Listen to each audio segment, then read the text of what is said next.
Hello students, welcome back. केवल एक question के लिए फिर से हमारी मुलाकात हुई है। शॉर्ट क्वेश्चन से हम कर रहे थे। क्वेश्चन नंबर 5 तक आपके कैपिटल गेन की वीडियो अपलोड हो चुकी हैं। अब क्वेश्चन नंबर 6, केवल एक क्वेश्चन के लिए हम इसलिए आए हैं क्योंकि क्वेश्चन नंबर जो 7 है वो क्वेश्चन नंबर 6 की तरह, तो वो तो आपको सेल्फ करना है। और क्वेश्चन नंबर 8 जहाँ से आपका सेक्शन 54 की जो डिडक्शन है, पहले उसकी मैं वीडियो अपलोड करूंगा, उसके बाद मैं क्वेश्चन नंबर 8 कराऊंगा।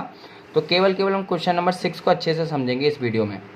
तो क्वेश्चन नंबर 6 में जहां अंशों का हस्तांतरण हो रहा है और जो हमारा फॉर्मेट है उसी के तहत हम चलेंगे।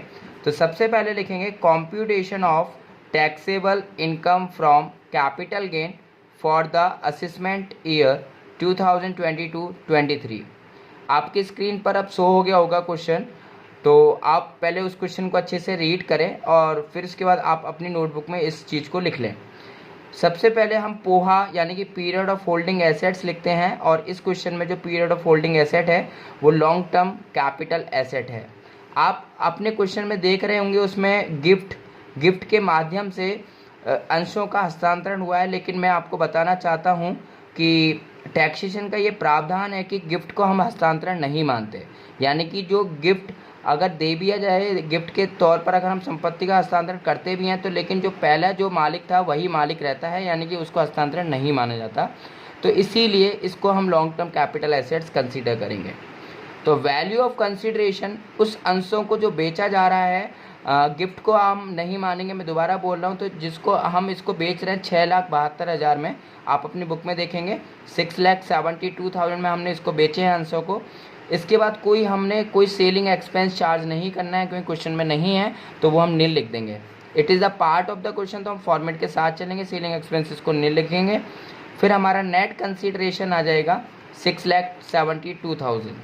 इसके बाद मैंने आपको प्रीवियस वीडियो में बताया था कि जितना भी हमारा लॉन्ग टर्म कैपिटल एसेट होता है, जब भी हम उसका कैपिटल गेन निकालते हैं तो हम उसमें इंडेक्स कॉस्ट करते हैं। तो इसमें भी हम इंडेक्स कॉस्ट करते हैं। तो आप मुझे कमेंट करके ये भी बताइएगा कि कहाँ पर हम इंडेक्स कॉस्ट नहीं करते। एक ऐसी कैपिटल एसेट होती है जहाँ पर हम इंडेक्स कॉस्ट नहीं करते हैं, तो आप कमेंट करके बताएं। तो इस क्वेश्चन में हम इंडेक्स कॉस्ट ऑफ एक्विजिशन, हमने इसको कितने में ख़रीदा था अंशों को? 2,10,000 में। उस साल इसका जो इन्फ्लेशन रेट था वो 105 था, और जिस दिन हमने इसको ट्रांसफ़र किया उस दिन इसका जो इन्फ्लेशन रेट है वो 317 है। तो जिस दिन हम इसको सेल करें उस साल का रेट हम लेना है, और उसके हिसाब से हमारा इंडेक्स कॉस्ट ऑफ एक्विजिशन बन जाएगा 6,34,000, यानी कि 6,34,000। तो आप नेट कंसिडरेशन में से जैसे इस वैल्यू को आप माइनस करोगे तो आपके पास आंसर आ जाएगा। तो आपको लग रहा होगा कि बहुत आसान क्वेश्चन है। मैं उम्मीद करूंगा कि आप लोग वीडियो को समझने के बाद आप खुद इस क्वेश्चन को करके देखें, आपको डेफिनेटली समझ में आएगा। साथ ही साथ आपको वर्किंग नोट में ये दिखाना है कि हमने यहाँ पर गिफ्ट को ट्रांसफ़र कंसीडर नहीं किया है, ठीक है। तो जिससे कि एग्जामिनर आपके कहीं भी मार्क्स डिडक्ट ना करे, तो इस बात का ध्यान रखें।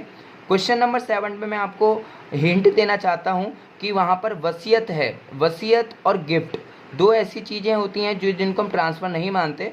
तो क्वेश्चन नंबर 7 में जो वसीयत है उसमें हम ट्रांसफ़र नहीं मानेंगे, और एज इट इज़ आपका क्वेश्चन नंबर 6 की तरह वो आपका हो जाएगा। अगर किसी से नहीं होता है तो वो हमसे बताएंगे, तो हम उसके लिए भी अलग से एक वीडियो बनाएंगे। अब अगली वाली जो क्लास है उसमें हम समझाएंगे आपको सेक्शन 54 में किस किस की छूट मिलती है।